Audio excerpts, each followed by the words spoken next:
Tá gravando e nós estamos agora oficialmente retornando o nosso segundo turno da nossa aula, né? Só lembrando, gente, que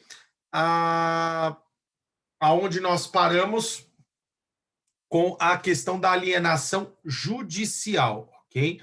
Dentro da alienação judicial, nós vimos os requisitos do edital, né? Então, nós vimos que na alienação judicial o juiz ele vai nomear o leiloeiro vai preparar a minuta do edital, vai ser assinado pelo juiz, vai ser publicado esse edital, o leiloeiro vai adotar as estratégias mercadológicas para divulgar através dos meios de imprensa, né? Jornais, etc., o leilão, né, que vai ser realizado.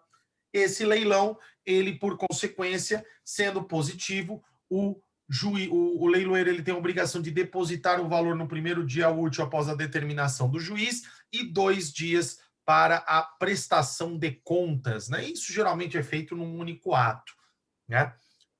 Nós estudamos também, agora, na nossa aula, os requisitos básicos do edital, que é a descrição do bem, a indicação do valor, do preço mínimo, o valor da avaliação, a descrição pormenorizada desse bem, a localização desse bem, lógico, se forem bens móveis, né, créditos, etc., são bens ambulatórios, ok?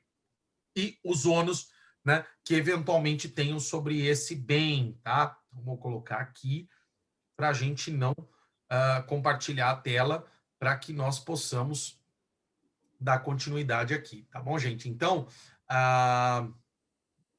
os requisitos do edital, o leilão será precedido, tá? Com a descrição, o valor, o local, o sítio, o endereço eletrônico, tá? Do site, né? Onde vai ser feito o leilão, onde é feito o cadastramento, a indicação do local, dia e hora do segundo leilão presencial e a menção da existência de ônus, recurso ou processo pendente, né? Relativo a isso. Qual é o prazo mínimo para a publicação do edital, tá, gente? Isso é um aspecto muito importante, porque isso pode implicar. Então, a publicação do edital, ela tem que ser, no mínimo, com 5 dias de antecedência da data da primeira praça, tá?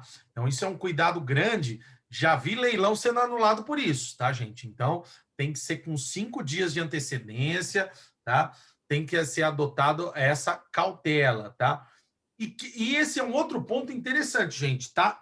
É constantemente anulado o leilão, tá? Por aqueles que eventualmente tenham direitos, né? Direitos reais ou repersecutórios envolvidos, né? Sobre esse bem. Então vamos lá. Quem que eu tenho que cientificar? Esse é um trabalho que o leiloeiro tem que ser minucioso, tá? Então, o executado por meio do advogado, se ele não tiver advogado, tem que ser por registrada, mandado, edital ou outro meio idôneo, tá? Se o imóvel tiver coproprietário de um bem indivisível, tem que notificar ele. Lembra do coproprietário? Né? Coproprietário, ele tem uma titulariza o direito real juntamente com o executado. Tá? O titular de outros direitos reais da coisa alheia sobre o imóvel. Né? Quais são os direitos reais da coisa alheia? Usufruto, uso, habitação, enfiteuse, direito de superfície, né? Estão lembrados disso? Direitos reais que nós teríamos, né? Que depois eu fui sucedido, né? Nós trabalharíamos essa disciplina no semestre passado, mas são os direitos reais da coisa alheia, né? Que se relacionam com o direito de propriedade, né? Concessão de uso especial para fins de moradia, concessão de direito real de uso, quando a penhora recai sobre bem gravados com tais direitos. Que são direitos esses? São direitos reais da coisa alheia, tá? Que afetam o direito de propriedade. Então, eu gosto de usar muito o exemplo do usufruto, né? O usufrutuário, ele tem o direito de usar, gozar, fruir, ele só não tem o direito de dispor, porque esse é um direito, né, próprio de quem detém o direito de propriedade. Então, eu tenho que, todos aqueles que titularizam qualquer direito real relativo ao bem, eu tenho que cientificar do leilão, tá bom, gente? O proprietário de terreno submetido ao direito de superfície, enfiteuse, né? Que são os nus, o que seriam os nus proprietários, né? O proprietário, quando a penhora recaiu sobre tais direitos. Então, se a penhora recair sobre usufruto, uso, habitação, enfiteuse, tá? Ou se for o contrário, né? Se eu estou penhorando a propriedade que está submetida, por exemplo, a um direito de superfície, enfiteuse, tá? Eu tenho que também notificar o proprietário. O credor pignoratício, hipotecário e anticrético fiduciário. O que é isso, gente? São os direitos reais em garantia, né? Nós temos três: o direito real por si só, né? O direito real por origem, que é o direito de propriedade, né? Temos o direito real da coisa alheia e nós temos o direito real em garantia, que aqui entra o credor pignoratício, que é o penhor, da hipoteca, o anticrético da anticrese, né, que é muito rara, mas ela existe, né, tem previsão, e o credor fiduciário, que é a alienação fiduciária em garantia, que apesar dela não estar totalmente tipificada, né, no Código de Processo Civil, ele fala sobre a propriedade fiduciária, tá? Mas existem leis especiais que tratam bem delas, né? Por exemplo, a alienação fiduciária de bens móveis, que eu tenho o Decreto-Lei 911 de 69, nós temos a Lei 9.514 de 97, que é a Lei da Alienação Fiduciária de Bens Imóveis, né? Então, são esses que o bem ele permanece com a propriedade do credor até que haja quitação. Tá? Então, é o que nós chamamos de propriedade resolúvel. É uma propriedade temporária em nome do credor. Tá? Então, ela acaba tendo uma garantia maior. Por isso que hoje a alienação fiduciária ela acaba dando de 10-0 na hipoteca. Né? Hoje, ninguém mais quer fazer hipoteca. O pessoal quer fazer alienação fiduciária. Tá bom, gente? Tá? Então, eu tenho que intimar os credores também, os credores que têm direitos reais, que titularizam direitos reais em torno disso. Tá bom, gente? Quem eu tenho que falar? O promitente comprador, quando a penhora recair sobre bem em relação ao qual haja promessa de compra e venda registrada. Né? Por que eu tenho que intimar o promitente comprador se eu tenho promessa de compra e venda registrada? Sabe por quê? Porque o promitente comprador ele tem o direito real à aquisição desse bem, né? O direito real do promitente comprador, né? Você também ele é um direito real, tá? Então, se ele é um direito real, tá? Eu tenho que intimar o promitente comprador, eu tenho que dar ciência para ele, tá? Em relação ao objeto em que haja promessa de compra e venda registrada, ou o promitente vendedor, né, quando a penhora recair sobre direito aquisitivo derivado de promessa de compra e venda registrada, o contrário, né, porque eu posso estar penhorando os direitos do compromisso de compra e venda, tá?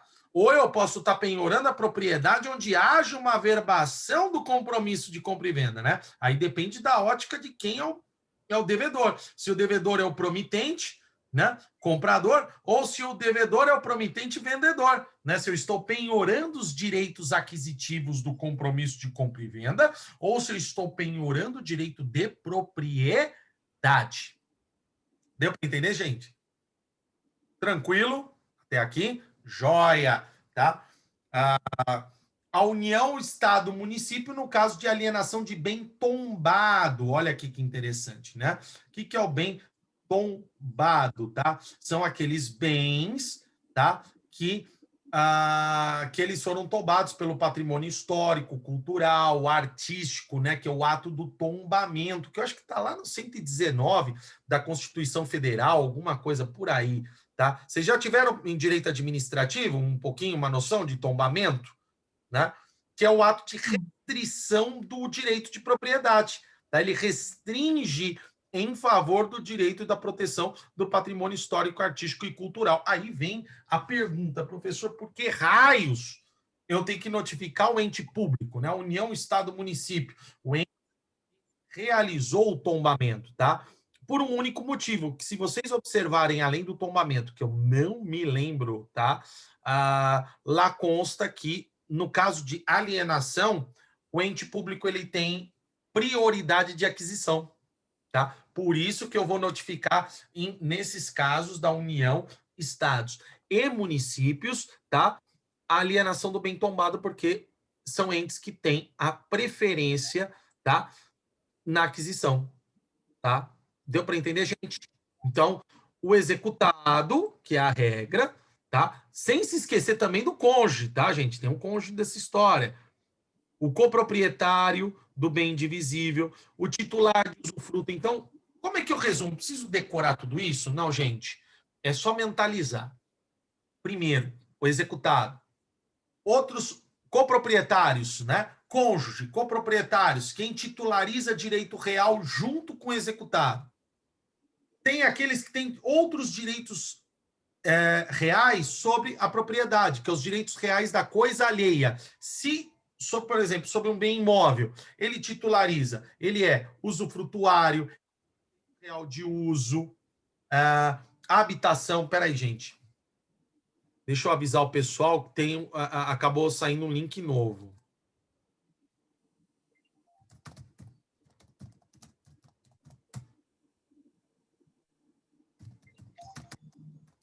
Só avisando aqui, ó.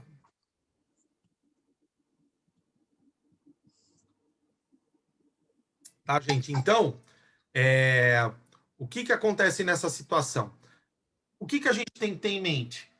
Todo aquele que tem direito real da coisa alheia sobre o bem, direito real em garantia sobre o bem, ou tem um compromisso de compra e venda, seja um promitente comprador ou vendedor, tá? De promessa de compra e venda registrada, ele tem que ser obrigatoriamente intimado, tá? Então, todos aqueles que possuem direitos reais, tá? Ou direitos repersecutórios envolvidos com esse bem, tá? Então, todo mundo que possui esses direitos, eles têm que ser cientificados, tá bom, gente? Eles têm que ser cientificados necessariamente, tá? Para que haja, né, com pelo menos no mesmo prazo de 5 dias. O que nós estudamos? Que eu tenho um prazo de 5 dias de antecedência do edital. E essa cientificação também deve ocorrer com um prazo de 5 dias. Deu para entender, gente? Então, coproprietário, todos aqueles que possuem direitos envolvidos com esse imóvel. Tá? Então, quem tem direito real da coisa alheia sobre o bem do executado, quem tem direito real em garantia sobre o bem do executado, se esse bem foi comprometido... Professor. Do executado. Oi. Professor? Oi, tô ouvindo. Tô ouvindo? Pode falar. Os outros coproprietários, eles têm direito real do imóvel. Mesmo assim, esse imóvel vai a leilão? Vai. Aí vem a pergunta, você fala, professor, se tem o proprietário, como é que esse imóvel vai a leilão, né? Isso, nós vamos, isso inclusive até abordei um pouquinho na aula passada, mas é bom reforçar essa questão, tá? Como é que funciona? Esse imóvel, ele vai integralmente a leilão. E aí, o que eu vou fazer? Eu vou reservar, tá? A fração correspondente ao metade do, por exemplo, a fração do valor da avaliação. Vamos supor que seja um coproprietário, que ele tenha 50%. Metade do valor da avaliação vai ser reservado para quem? Para o coproprietário. O restante é que vai ser direcionado para o exequente. Deu para entender? Por quê? Porque o bem... Mas, professor, pode falar. Mesmo no leilão, normalmente no leilão, o imóvel ele é vendido, acaba sendo vendido até abaixo do preço. Ou seja, se o proprietário não tem nenhum vínculo com aquele problema que o executado está tendo, ele mesmo assim ele toma esse prejuízo indiretamente? Vamos dizer que ele toma, tá? O que o coproprietário pode fazer para evitar? Que assim, primeiro que ele vai receber o valor da avaliação, não a metade, né? Não que seria a fração do valor da arrematação, que esse é um cuidado que a gente tem que ter. O Código de Processo Civil, ele fala que você tem que reservar a metade do valor da avaliação, tá? Então, ele não vai receber, se for em segunda praça, ele não vai receber a fração do valor arrematado. Deu para entender? Então, assim, começa por aí. Mas mesmo assim, nós sabemos que na prática, o próprio valor da avaliação, ele já não representa aquele valor de mercado, na grande maioria das vezes. Então, assim, qual é a alternativa que eu vejo para o executado? Eu vejo uma alternativa para o executado. Ou ele adjudica, porque ele tem esse direito de preferência, né? Como nós observamos, né, pela própria copropriedade, porque ele está integrando esse artigo 899, ele vai ser cientificado, tá? Então ele pode também optar por esse bem, tá? Ou ele na alienação judicial, ele também tem preferência. Peraí, deixa eu só aceitar aqui. Ele também tem preferência, tá? No lance. Então, se ele der um lance igual ao arrematante, ele vai ter preferência. Tá? Agora, se ele não exercer esse direito, aí realmente ele vai ficar com a metade do valor. Então, aí vai caber o juiz reservar metade do valor da avaliação, destinar ao coproprietário e o restante vai ser destinado ao exequente. Tá? Então, infelizmente, a copropriedade, porque o executado ele tem uma fração ideal. Deu para entender?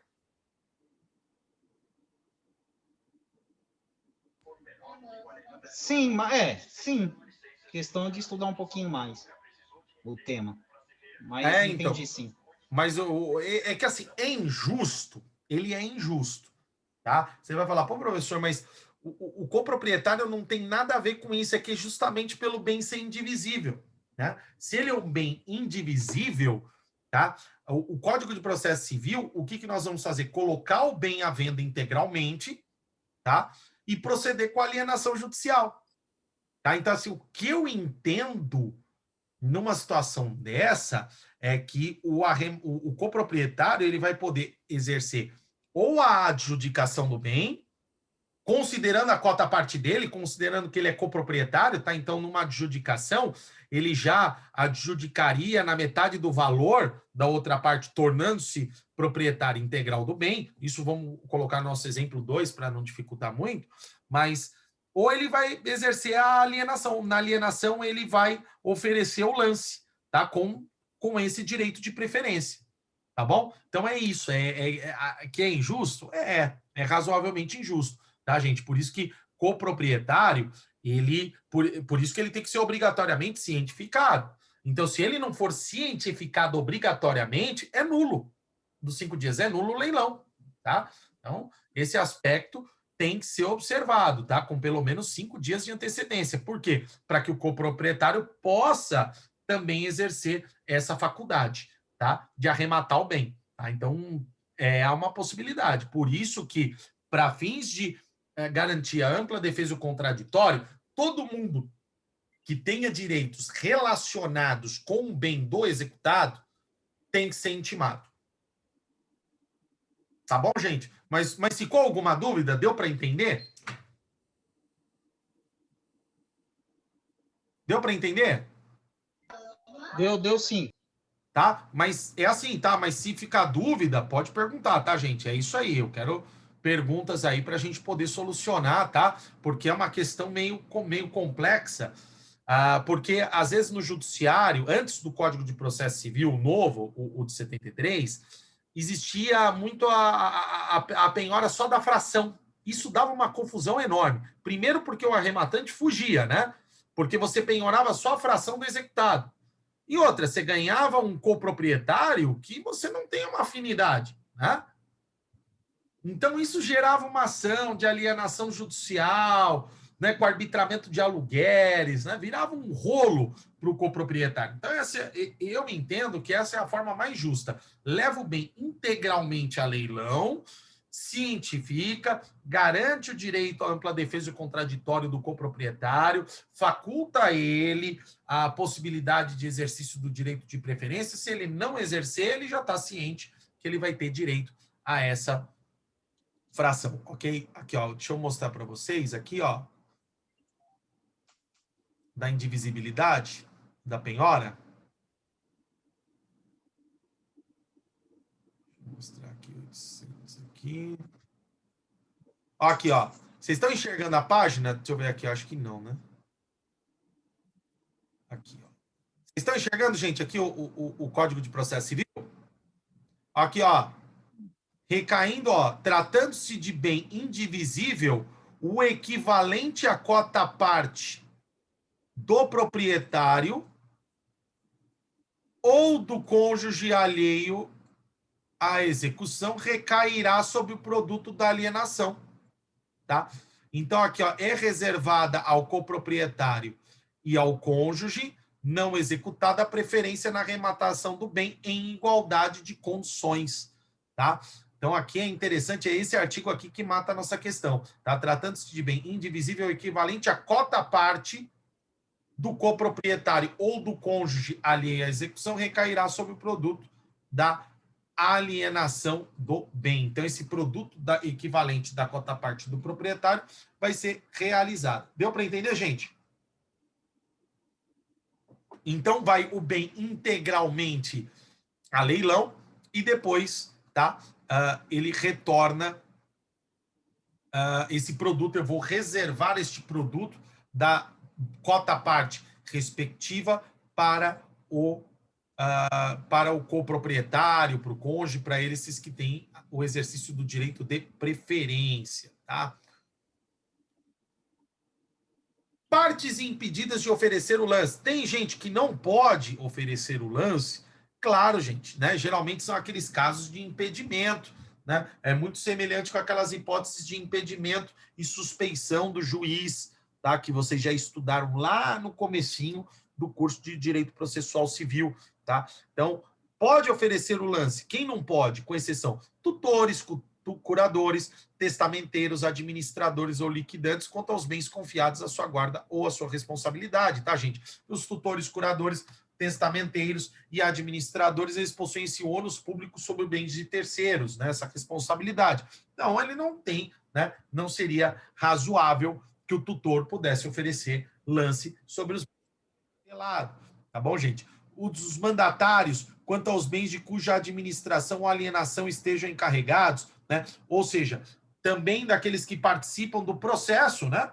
Aqueles que estão participando da relação processual, juízes, membros dos ministérios públicos, do escrivão, chefe de secretaria, demais servidores e auxiliares da justiça, em relação aos bens e direitos objeto da alienação na localidade onde servirem ou a que se estender a sua autoridade, né? Então, por exemplo, se eu trabalho numa vara civil aqui do João Mendes, né, eu não posso arrematar os bens sobre esses bens nessa localidade onde eu sirvo ou onde se estende a autoridade, né? Então, isso daí é uma questão de impedimento, tá? Os servidores públicos em geral, quanto aos bens ou direitos da pessoa jurídica que servirem ou que estejam sobre sua administração direta e indireta, dos leiloeiros e os prepostos, porque aí são aqueles, né, quanto aos bens de cuja venda esteja encarregado. Se o leiloeiro ele está realizando o leilão, não é, né, minimamente razoável que ele faça o lance, né? Se ele que está coordenando. O advogado de qualquer das partes também não pode, porque ele figura como representante dos interesses das partes, ok? Então,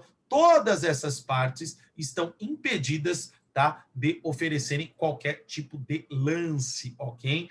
Né? O artigo 891, não será aceito lance que ofereça preço vil, né? O que é preço vil, gente? Isso daqui, ele é considerado como uma cláusula indeterminada. Por que ele é uma cláusula indeterminada? Porque preço vil é algo muito aberto, né? O que nós consideramos como um preço vil, tá, gente? Gente, preço vil, tá? Se eu pudesse criar uma regra doutrinária, jurisprudencial de uma forma geral, eu entendo que tudo que é inferior a 50% é vil, tá? Então, assim, se eu tenho um valor de mercado, 50% é vil. Então, assim, para evitar qualquer discussão no Poder Judiciário, eu acredito que uma fração de 60% seria justo e razoável para se evitar uma discussão sobre o caráter vil de um determinado preço, tá? Então, que isso daqui, essa questão do preço vil, ela vai se aplicar na segunda praça. Por isso que é importante constar esse preço mínimo no edital, tá? Então, assim, eu entendo que o patamar de 60%, né, limitação a 60% do valor de avaliação, ele já se mostra num valor razoável, tá? Para se evitar uma nulidade no Poder Judiciário por esse caráter vil, tá? E mesmo estabelecendo o preço de 60%, tá, gente? Pode acontecer casos em que o leilão, a avaliação, ela foi feita em 3, 4 anos atrás, tá? E hoje o valor de mercado em si já estaria muito desatualizado. Então, às vezes, não é de percentual. Também pode ser uma questão também, tá? Do preço, não só da questão do preço, viu, mas também da questão do inferior a 50%. Isso era no Código de Processo Civil antigo, tá, gente? Antigo, a gente tinha essa questão. E hoje, no Código de Processo Civil, olha que legal, ele dá para a gente, ele deixou de ser essa cláusula determinada. Então, aqui, ó, considera civil o preço, tá, inferior a 50%, tá, do valor da avaliação. Então, hoje a gente já tem um parâmetro, tá, para considerar esse valor vil. Tá? Mas não que a interpretação da doutrina, tá, ela considera vil o preço inferior a 50%. Tá? Ela cria uma presunção. Mas pode ser que um valor acima de 50% seja considerado vil? Sim, gente. Isso não é uma afirmação. Quando o Código de Processo Civil afirma que o preço vil, considera-se vil o preço inferior a 50%, não significa que o preço superior a 50% não será considerado vil, tá? Então, ele gera uma presunção, porém, atenção a isso, o valor acima de 50% pode ser considerado vil em algumas circunstâncias excepcionais, como essa que eu passei para vocês, né? Que é o caso da avaliação, já está desatualizada, a avaliação foi feita lá 3, 4 anos atrás, né, no processo. Como é que fica essa questão do caráter vil? Então, às vezes eu posso ter 60%, só que hoje o valor do imóvel está desatualizado. O imóvel de 400 mil vale 500 mil, 600 mil, né? Então, automaticamente, a base de cálculo desatualizada, ela vai tornar esse preço vil. Deu para entender, gente? Vocês entenderam? Todo mundo entendendo? Tá? Então, quando é por isso que eu chamo a atenção, tá, gente? Para esse parágrafo. Abaixo de 50% é vil. Tá? É vil. É vil.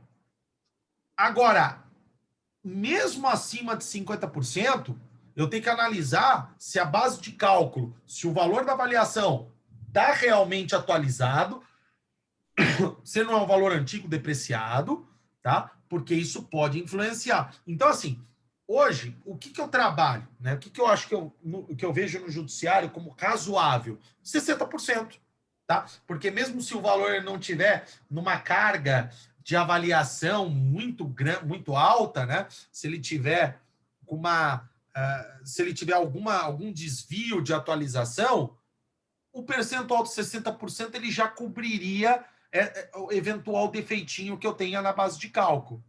Deu para entender, gente? Então, assim, eu no judiciário, eu costumo ver muita utilização e eu adoto, né, isso no dia a dia da praxe judiciária, 60%, tá? Como um percentual aí razoável para a questão para apurar essa questão. Deu para entender, gente? Tranquilo, tá? Então, ó, eu vou chamar só atenção nisso, tá, gente? Vil inferior a 50%. Mas eu posso encontrar julgados ainda, tá, que me reconheça o caráter vil mesmo quando superior a 50%, tá bom? Então, vamos lá. Professor, gente, oi?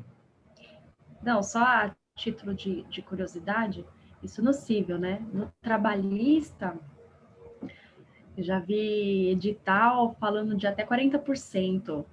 Já.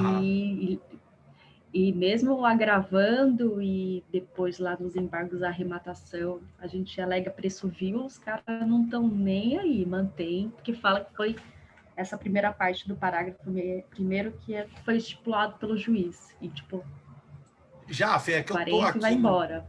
É que eu tô aqui num vídeo mas é por isso que às vezes eu sinto saudades da nossa aula presencial, né? Mas eu vou tentar esclarecer isso, né, de uma forma. É aí que eu faço algumas críticas, né?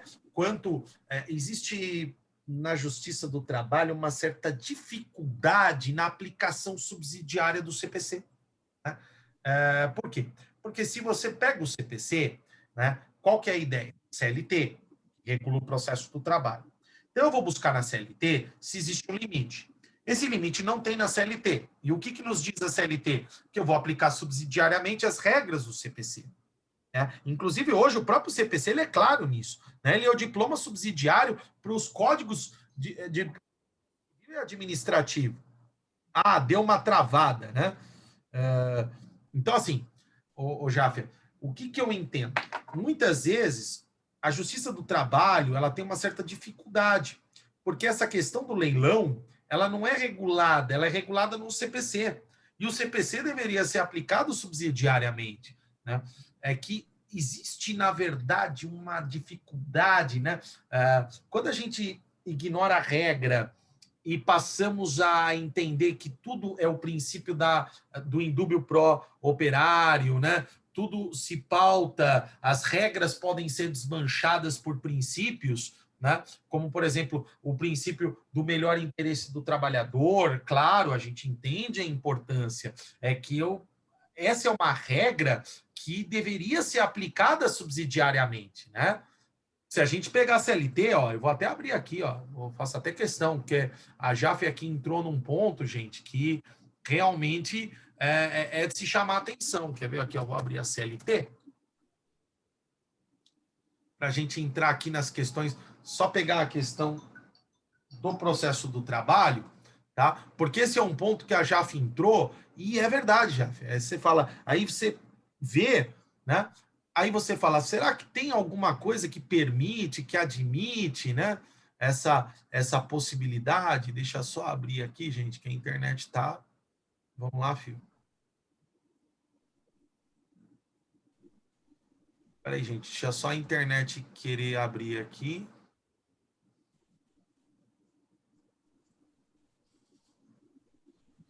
Peraí, deixa eu só abrir aqui. 840.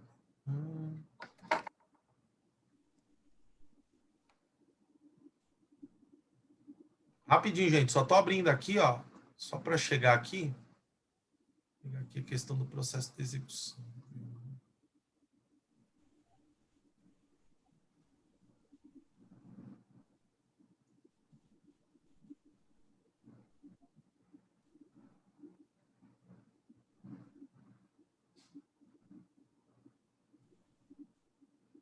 Eu não achei nem na CLT sobre o leilão, foi no próprio regimento interno mesmo da Justiça Isso, do então Trabalho aqui, ó, achei aqui, ó, o que nós temos aqui, ó, vou compartilhar com vocês, tá, gente? Ó, vou compartilhar com vocês aqui que os artigos da CLT, gente, faz tempo que eu não vejo, tá? Tem que dar um descontinho pro professor aqui. Faz tempo que eu não opero com a CLT, né? Então aqui, gente, ó, se vocês forem observar, na seção da execução, tá? Ela vai reger o mandado de penhora, né? Ela vai reger as regras que aí realmente ela tem, se executado, procurado por 2 vezes, não foram encontrados bens, né? Então, o oficial de justiça ele vai penhorar tantos bens, lavrando-se o termo, né, da penhora, né? Que é para ter um regulamento parecido, né, com o Código de Processo Civil, se o executado não pagar importância, né? Ele vai seguir aqui, não pagando executado nem garantido serão penhorados tantos os bens da decisão judicial transitada em julgado, poderá ser levado a protesto, tal, que isso daqui do Banco Nacional dos Devedores Trabalhistas, ok? Então, isso aqui trata-se de uma forma muito simples. Aí você vem e você me pergunta, Rodrigo, então quer dizer que não tem essa regulação? Aí eu vou falar, não tem. E se não tem uma regulação específica que gere o que é considerado o valor vil, o que eu tenho que fazer? O que eu tenho que fazer nesses casos? Eu tenho que aplicar subsidiariamente o Código de Processo Civil. Por quê? Ó, vou pegar aqui, ó. Olha aqui, ó. Espera aí, gente, deixa eu compartilhar de novo. Cara, o computador aqui tá indo. Tá. Quer ver, ó? Vamos lá. Vamos abrir o Código de Processo Civil aqui, ó. Ó. Deixa eu abrir aqui.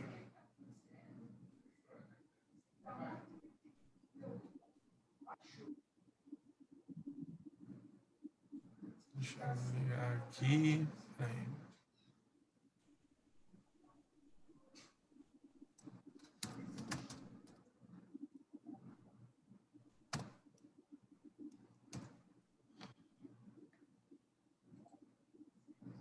Aqui, ó.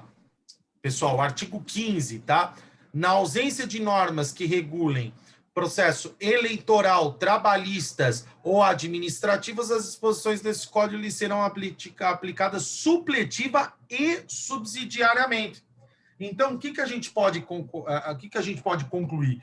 Que o entendimento, tá? Quando a CLT ela não trata, logo o mínimo que deve ser considerado pelo artigo 15 é os 50%, tá? Então, esse é o mínimo que vai ser considerado para fins de caráter de valor vil.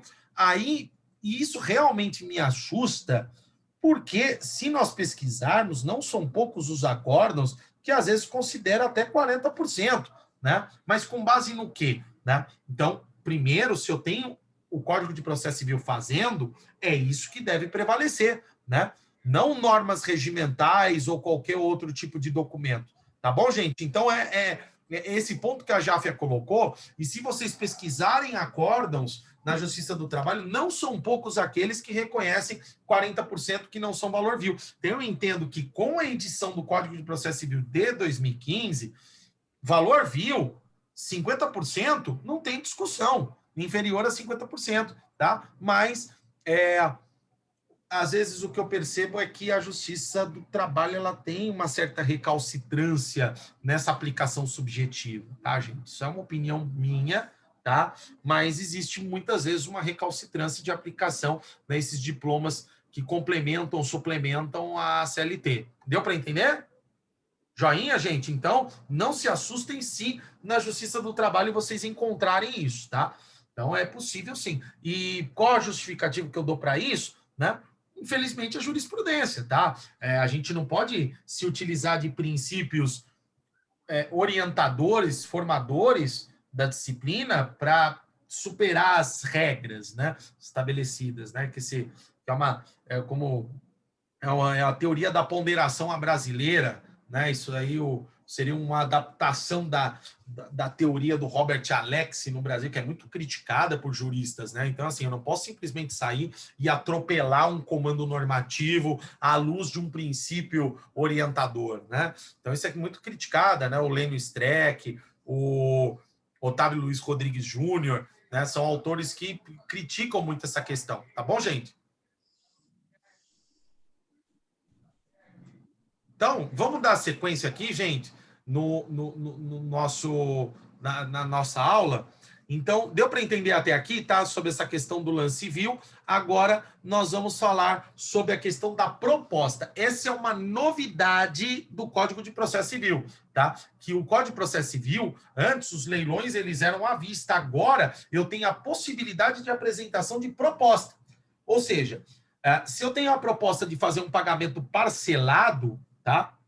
O interessado, ele tem até o início do primeiro leilão para fazer a proposta de aquisição do bem por valor não inferior ao da avaliação e até o início do segundo leilão de proposta de aquisição do bem por valor que não seja considerado vil, tá? Então, ou seja, limitado àquele valor. E essa proposta, ela conterá o quê? Oferta de pagamento em pelo menos 25% do lance à vista e o restante parcelado em até 30 meses, garantido por caução idônea, quando se tratar de bens móveis, ou por hipoteca do próprio bem, quando se tratar de bens imóveis. Então, o que é esse parcelamento? Tá? Esse é um outro recurso, uma novidade que foi introduzida com o Código de Processo Civil de 2015, que possibilita o arrematante de parcelar, né, de fazer um pedido parcelado. Tá? Mas, claro que obedecidas essas condições. Pelo menos... Professor, você falou 25% à vista e qual que é a forma do parcelamento? E o restante parcelado em até 30 vezes, né? Você fala, nossa, quase aquelas promoções de televisão. Casas Bahia. É, exatamente. Mas por quê? Para facilitar e para estimular o leilão judicial, tá? Aí vem o ponto negativo, tá? Não é o fato que você apresentou, você tem que apresentar lá antes, tá? Só que o valor...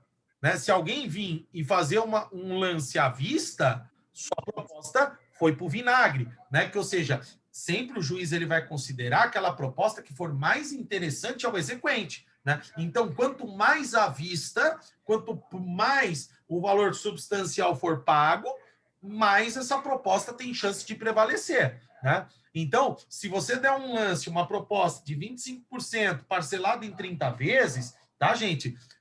Essa é uma proposta que vai prevalecer se basicamente você for o único adquirente.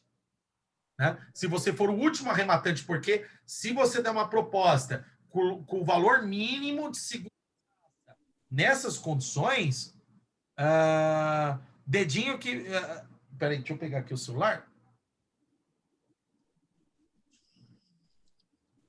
Dedinho que aperta para dar o lance, chega e coça. Exatamente, gente, exatamente. É verdade, né?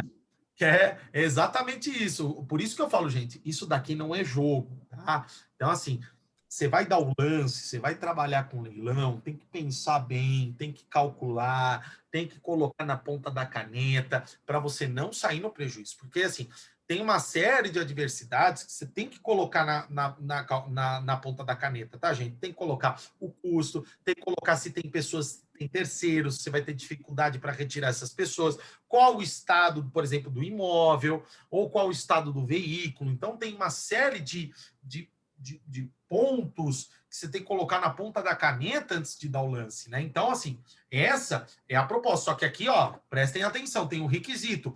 Essa proposta tem que ser apresentada, se for uma proposta para o início do primeiro leilão, tá?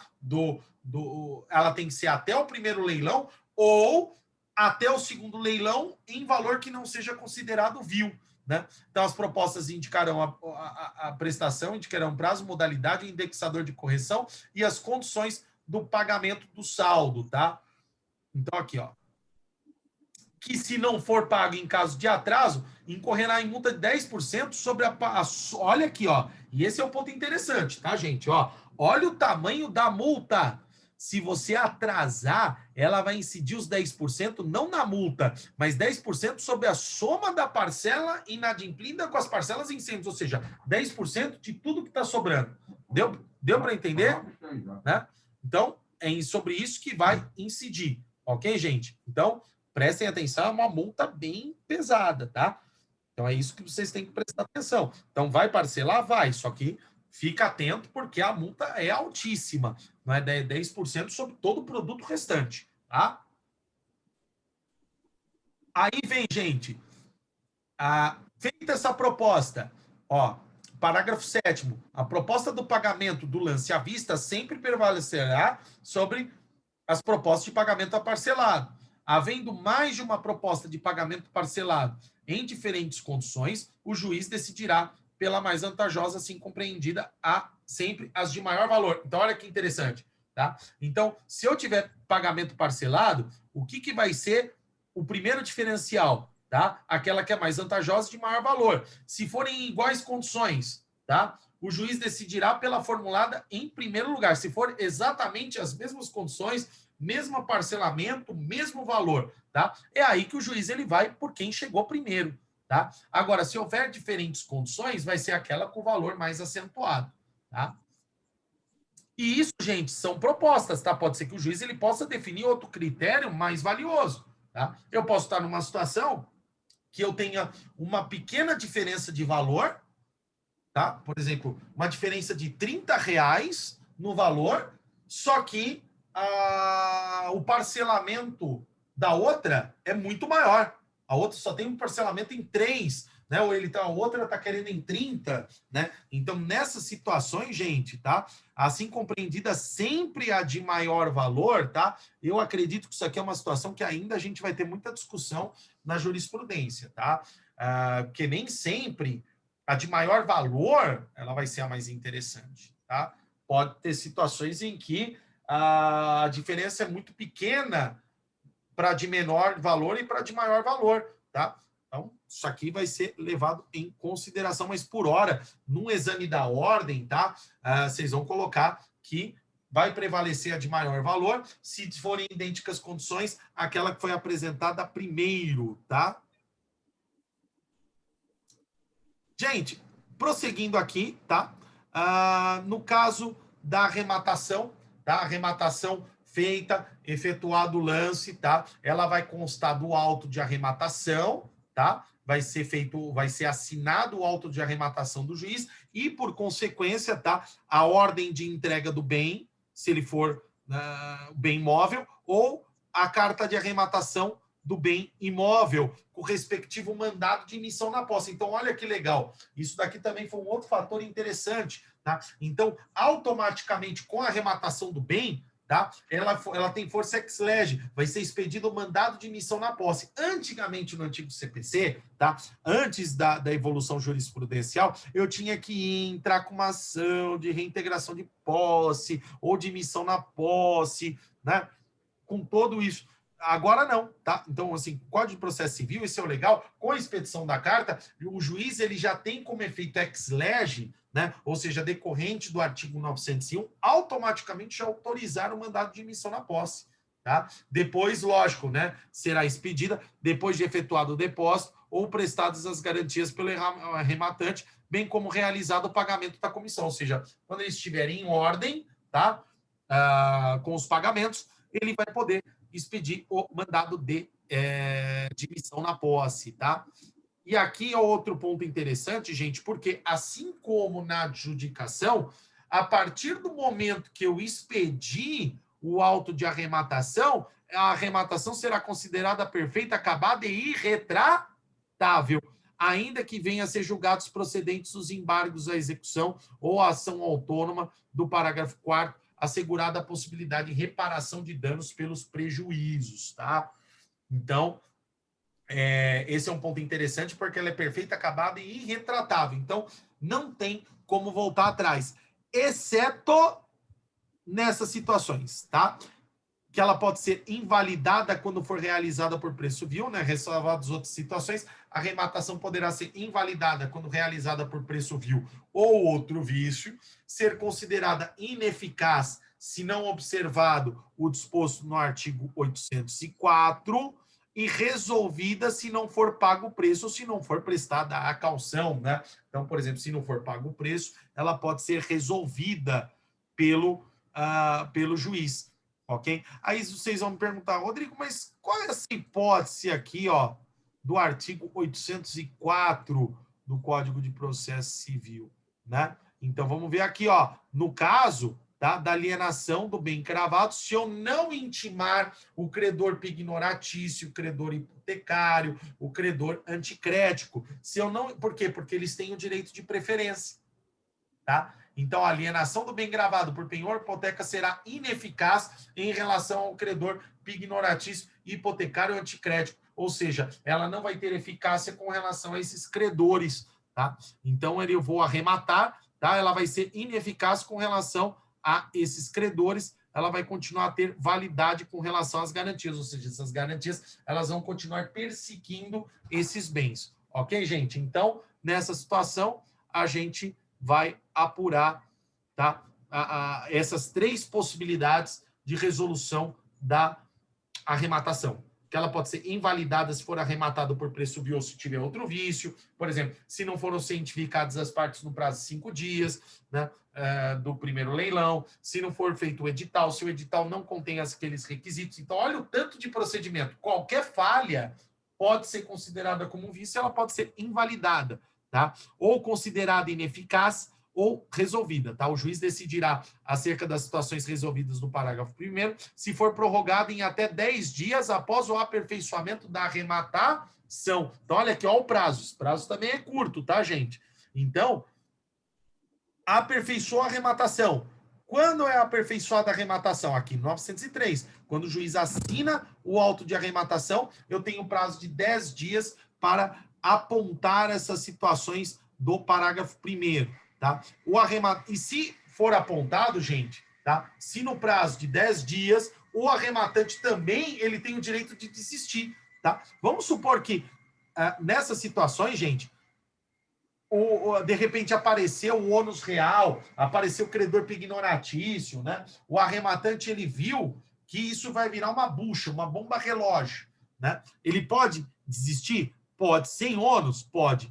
Né? Olha aqui, ó, em que situações se provar nos 10 dias seguintes a existência de ônus real ou gravame não mencionado no edital, tá? Então, se tiver ônus real ou gravame que não foi mencionado no edital, ele pode desistir. E se antes de expedir da carta de arrematação ou ordem de entrega, o executado alegar alguma situação prevista no parágrafo 1º, tá? Então, se ele alegar, o executado ele pode avaliar se é interessante ou não ele prosseguir, ok? Então, ele pode desistir. Uma vez citado para responder à ação autônoma de que trata no parágrafo 4º, desde que apresente a desistência no prazo que dispõe para responder essa ação, tá? Então, se provar no prazo de 10 dias seguintes a existência de ônus real ou gravame, se antes de expedir da carta de arrematação, tá, o executado ele alegar algumas dessas situações, ele pode desistir, tá?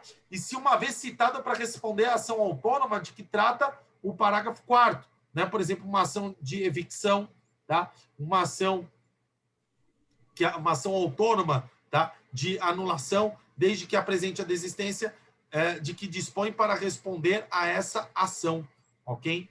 Então, por isso que tem que analisar. Aí vem a pergunta que o pessoal costuma me fazer. Professor, e se já foi levantado o valor do crédito pelo exequente, já foi encerrado o processo, ele é citado, esse dinheiro não está mais depositado nos autos? Aí eu vou te falar que é um grande problema, tá?